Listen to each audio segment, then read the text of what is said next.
Zero. ओ zero. ओ येतं. आणि मग हे काय आता? उलटा डी.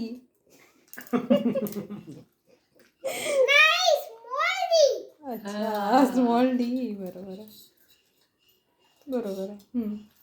अजून टीचर? आता आपल्याला काढायचं आहे एक स्लीपिंग लाईन आणि एक स्टँडिंग लाईन. मग आपल्याला काढायचं आहे रेक्टँगल. चला आता रेक्टँगल. अच्छा किती सुंदर काढला. अजून? आता मी तुम्हाला ट्रायंगल काढून दाखवते. अच्छा ठीक आहे. बरोबर. व्हेरी गुड मस्त, टीचर. व्हेरी मस्त. Good teacher. आणि आता मी तुम्हाला स्क्वेअर काढून दाखवते. झाला स्क्वेअर. छान छान. आता बाय बाय. इथे बाय बाय कर एकदा. Bye bye.